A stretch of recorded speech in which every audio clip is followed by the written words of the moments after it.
My self Anjali.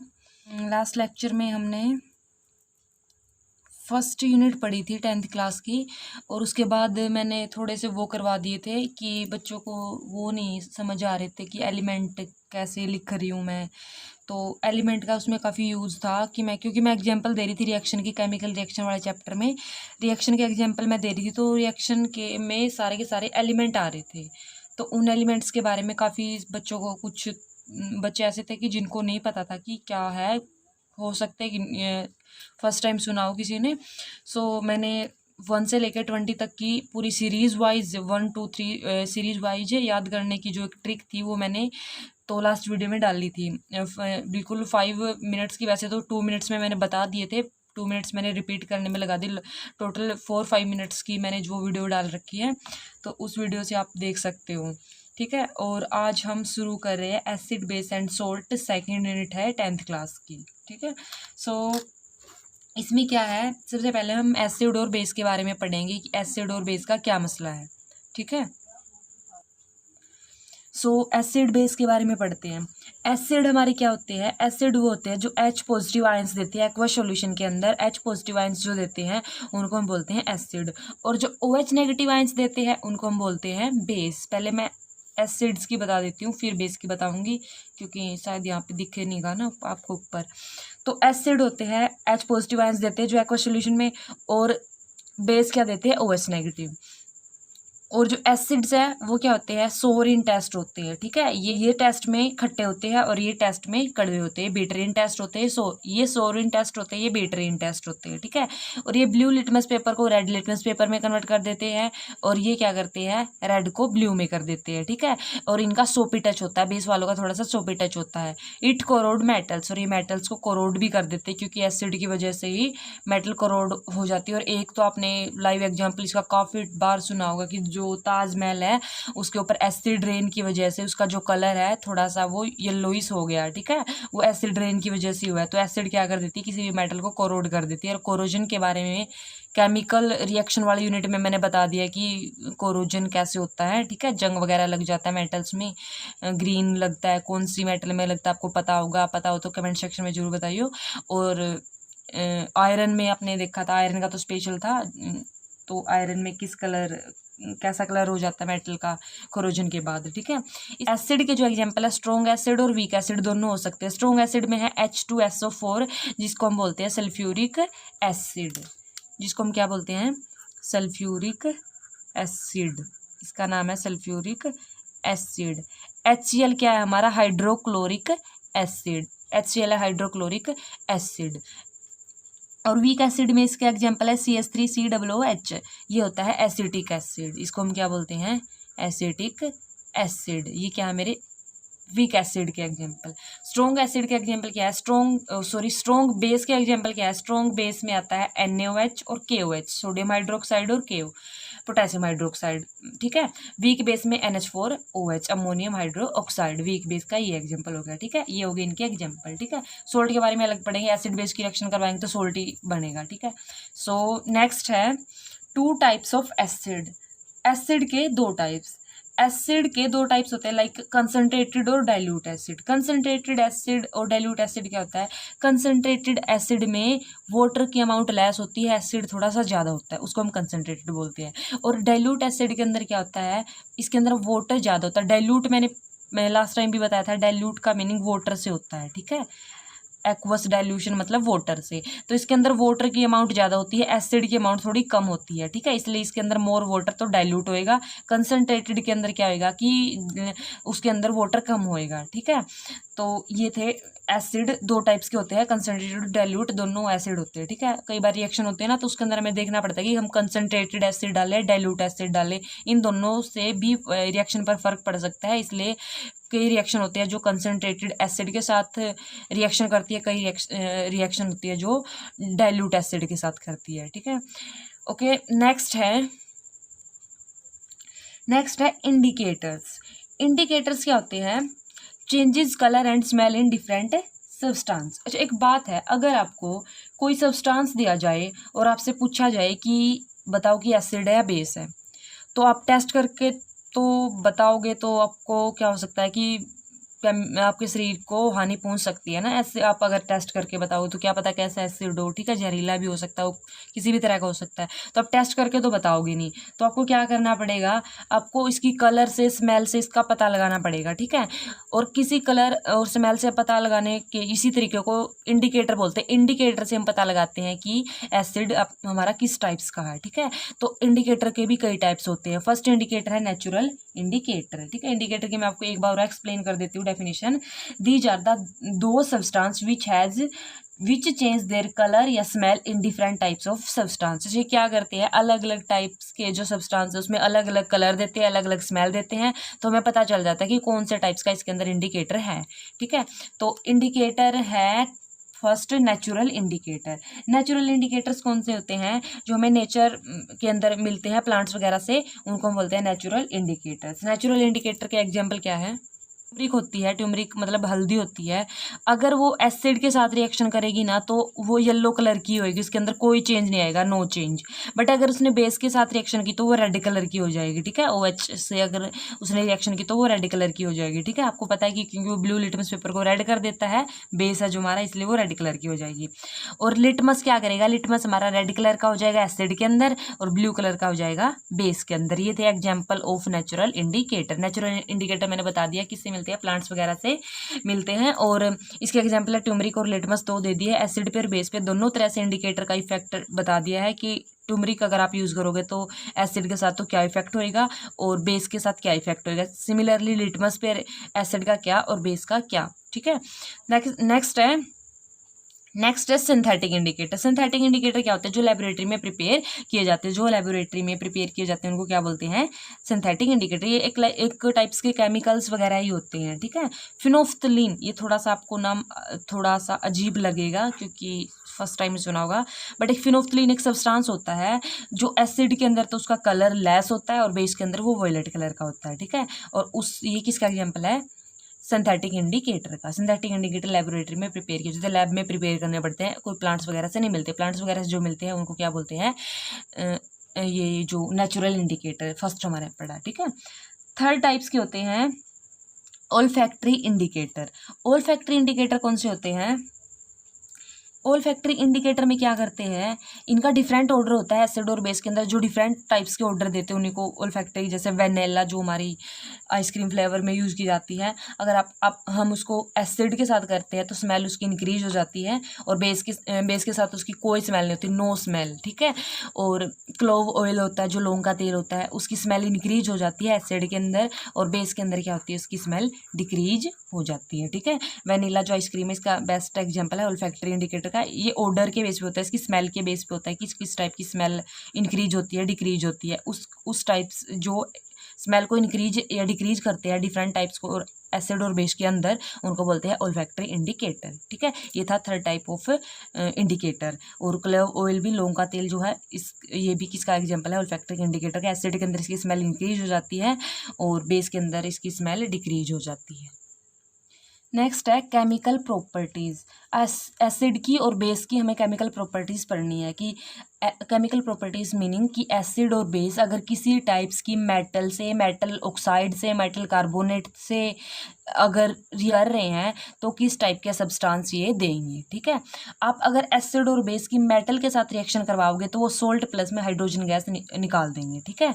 Acid HCl था, base NOH था, मैंने पीछे एग्जांपल दिया था वही उठा लिए। और जिंक मेटल के साथ दोनों की रिएक्शन करवाई तो देखा कि एसिड ने ZnCl2 दिया, H2 गैस हमारी लिबरेट कर दी। NaOH जो बेस था उसने भी क्या किया, Na2ZnO2 सोडियम जिंकेट होता है, ये सोडियम जिंकेट इसका नाम होता है, सोडियम Na के लिए जिंकेट, ये H2 गैस इसमें भी निकलेगी, ठीक है। तो एसिड बेस की अगर आप मेटल के साथ रिएक्शन करोगे तो सेम सोल्ट निकलेगा एक और एक निकलेगा हाइड्रोजन गैस। अगर आप इसी की रिएक्शन मेटल ऑक्साइड के साथ कर रहे हो, एसिड की करो या बेस की करो, मेटल ऑक्साइड के साथ भी सेम ही रिएक्शन होगी, salt plus water, salt plus water. यहाँ पे हाइड्रोजन निकल रही थी बट यहाँ पे क्या निकलेगा, वाटर। क्यों निकलेगा, क्योंकि यहाँ पे मेटल थी सिंपल तो हाइड्रोजन निकल गई। अब ऑक्साइड आ गया तो हाइड्रोजन के साथ अगर ऑक्सीजन लगा देंगे तो क्या बन जाएगा, वाटर। इसलिए आप ध्यान रखना कि मेटल ऑक्साइड के साथ अगर आप रिएक्शन करोगे तो मेटल बाहर सोल्ट प्लस में वाटर निकलेगा, ठीक है। नेक्स्ट अगर आप रिएक्शन करोगे मेटल कार्बोनेट के साथ, एसिड की और बेस की मेटल कार्बोनेट के साथ रिएक्शन करोगे तो सोल्ट तो निकलेगा, और कार्बोनेट है तो उसके अंदर ऑक्सीजन भी होएगी। कार्बोनेट CO3 होता है, CO3 जिस कंपाउंड के अंदर जुड़ जाता है उसको कार्बोनेट बोल देते हैं। CO3 के ऊपर 2 नेगेटिव चार्ज होता है। सो अगर आप एसिड के साथ रिएक्शन करवाओगे तो कार्बोनेट की, मेटल कार्बोनेट की, सोल्ट और वाटर निकलेगा, बट साथ में CO2 कार्बन डाइऑक्साइड गैस निकलेगी। ठीक है, आपको ये इधर लिख रखा है मैंने, शायद दिख नहीं रहा होगा। सी, अगर आप मेटल कार्बोनेट के साथ रिएक्शन करवाओगे, सोल्ट प्लस में कार्बन डाइऑक्साइड गैस और वाटर निकलेगा। और अगर बेस की रिएक्शन आप मेटल कार्बोनेट के साथ कराओगे तो कोई भी रिएक्शन नहीं होएगी। ठीक है, बेस की मेटल कार्बोनेट के साथ कोई भी रिएक्शन नहीं होती है। उसके बाद है reaction of acid and base with each other. दोनों की अगर आपस में रिएक्शन करवाओगे तो क्या होएगा? अगर आप दोनों की रिएक्शन करवाओगे तो एसिड की और बेस की साल्ट प्लस में वाटर निकलेगा। ठीक है, तो एसिड और बेस दोनों मिलके ने H पॉजिटिव OH नेगेटिव, क्योंकि इसमें H पॉजिटिव होता है इसमें OH नेगेटिव होता है, दोनों को न्यूट्रलाइजेशन रिएक्शन बोलते हैं। This is called neutralisation reaction. Acid और बेस जब सोल्ट प्लस में वाटर देते हैं रिएक्शन करके, उस रिएक्शन को क्या बोलते हैं? न्यूट्रलाइजेशन रिएक्शन, क्योंकि दोनों न्यूट्रल हो गए, एसिड और बेस दोनों आपस में मिलके। एसिड मैंने HCl ले लिया, NaOH मैंने बेस ले लिया, दोनों की रिएक्शन करेंगे। इसके अंदर क्या होएगा? इसके अंदर होएगा H पॉजिटिव Cl नेगेटिव, इसके अंदर होएगा Na पॉजिटिव OH नेगेटिव। तो H OH के साथ जाएगा, Cl Na के साथ जाएगा, तो NaCl हो गया। H पॉजिटिव और OH नेगेटिव आपस में क्या बनाते हैं? वाटर बनाते हैं। ठीक है, तो ये NaCl तो मेरा सोल्ट हो गया और ये होगा वाटर। ठीक है, अच्छा एक ये होगी एसिड बेस की आपस में रिएक्शन होगी तो सोल्ट प्लस में वाटर निकलेगा।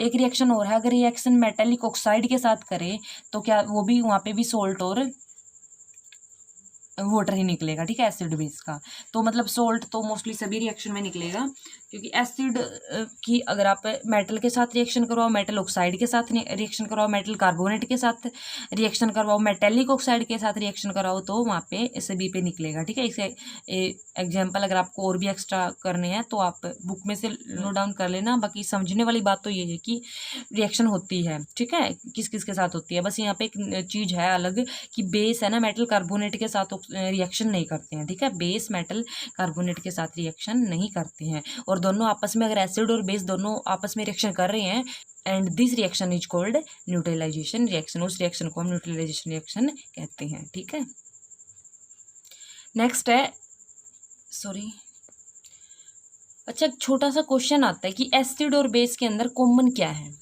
एसिड के अंदर और बेस के अंदर दोनों के अंदर कॉमन क्या है कि सभी एसिड्स के अंदर क्या है? H पॉजिटिव आयन है। All acids have H positive ion and all base have OH negative ions. ठीक है, OH नेगेटिव आयंस है तो बेस है, H पॉजिटिव आयंस है तो एसिड है, और H पॉजिटिव आयन की वजह से ये एसिडिक प्रॉपर्टी शो करता है, और ये OH नेगेटिव की वजह से ही बेसिक प्रॉपर्टी शो करता है। ठीक है, एसिडिक नेचर के लिए कौन रिस्पॉन्सिबल है? H पॉजिटिव आयन है, और बेसिक नेचर के लिए कौन रिस्पॉन्सिबल है? OH नेगेटिव आयन से। बेसिकली स्किन के अंदर ये दो चीज़ कॉमन है, ऑल एसिड्स के अंदर और ऑल बेस के अंदर। ठीक है, आप वीडियो को पॉज करके नोट्स बना सकते हो इसके अंदर से। नेक्स्ट है, अच्छा एक रिएक्शन रहेगी हमारी एसिड बेस की रिएक्शन वाटर के साथ अगर आप करोगे तो क्या होगा? एसिड मैंने HCl लिया, वाटर लिया, तो इसकी रिएक्शन अगर आप करोगे तो यहाँ पे H3O पॉजिटिव हाइड्रोनियम आयन इसको बोलते हैं, हाइड्रोनियम आयन, इसको क्या बोलते हैं? Hydronium ion. अगर आप H पॉजिटिव की H2O के साथ रिएक्शन करवाओगे तो ये H3O पॉजिटिव हाइड्रोनियम आयन बनेगा। ठीक है, बाहर कोई भी आयन है वो निकल जाएगा। और NaOH की अगर आप वाटर के साथ रिएक्शन करवाओगे तो अलग अलग दोनों आयन अलग अलग हो जाएंगे, Na पॉजिटिव अलग, OH नेगेटिव अलग, जो भी आयन्स है K पॉजिटिव अलग, OH नेगेटिव अलग, दोनों आयन्स क्या हो जाएंगे? अलग अलग हो जाएंगे। और एसिड की अगर आप वाटर के साथ रिएक्शन करवाओगे, most important hydrogen, most important है ये, हाइड्रोनियम आयन निकलता है। हाइड्रोनियम आयन क्या होता है? H3O positive, H3O positive hydronium ion निकलता है अगर आप एसिड की रिएक्शन करवाते हो वाटर के साथ। ठीक है, अच्छा उसके बाद एक और यूनिवर्सल इंडिकेटर हमारा रह जाता है। यूनिवर्सल इंडिकेटर क्या होता है वो और मैं बता देती हूँ आपको।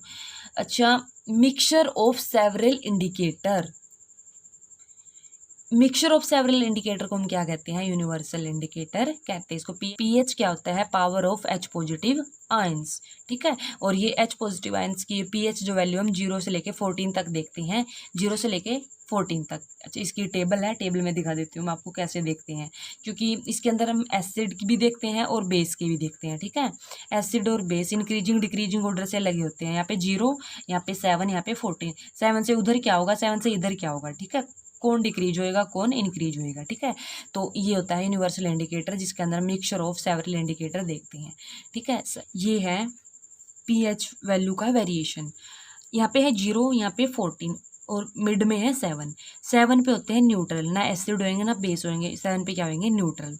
अगर हम 7 से इस साइड जा रहे हैं, 7 से 0 की तरफ जा रहे हैं, तो एसिडिक जो नेचर है वो इंक्रीज होता जाएगा, एसिडिक नेचर इंक्रीज होता जाएगा। और उस साइड जा रहे हैं तो बेसिक नेचर इंक्रीज होता जाएगा, ठीक है। इस साइड तो एसिडिक नेचर इंक्रीज होएगा और उस साइड हमारा बेसिक नेचर इंक्रीज होएगा। सिमिलरली नीचे अगर एसिडिक नेचर इंक्रीज हो रहा है तो एसिडिक किसकी वजह से होता है, एच पॉजिटिव की वजह से होता है। तो इस साइड एच पॉजिटिव आयन की कंसंट्रेशन इंक्रीज हो जाएगी, ठीक है। मतलब कि जितने ज़्यादा एच पॉजिटिव आयन्स होंगे उतनी ज़्यादा क्या होएगी, एसिडिक ज़्यादा, उतनी ज़्यादा वो एसिडिक होएगा, एसिडिक इन नेचर होएगा। और जितने कम एच पॉजिटिव आयन होंगे वो उतना ही कम एसिडिक इन नेचर होएगा। सिमिलरली जितने ज़्यादा वो एच नेगेटिव आयंस होंगे वो उतना ही बेसिक नेचर होएगा उसका, जितने कम होंगे उतना ही कम बेसिक नेचर होएगा, ठीक है। तो देखो अगर आप इस साइड जा रहे हो तो एसिडिक नेचर इंक्रीज हो रहा है, बेसिक नेचर इस साइड इंक्रीज हो रहा है। तो मतलब एच पॉजिटिव आयन कंसंट्रेशन इस साइड इंक्रीज हो रही है और इस साइड क्या हो रही है, एच पॉजिटिव आयन की कंसंट्रेशन डिक्रीज हो रही है, ठीक है। ये था हमारा, मतलब देखो ये ओ एच यहाँ पे ज़्यादा दिखा रखा है ना, क्योंकि इधर से बेसिक है, यहाँ से एच पॉजिटिव ज़्यादा दिखा रहेगा क्योंकि इधर से एसिडिक है।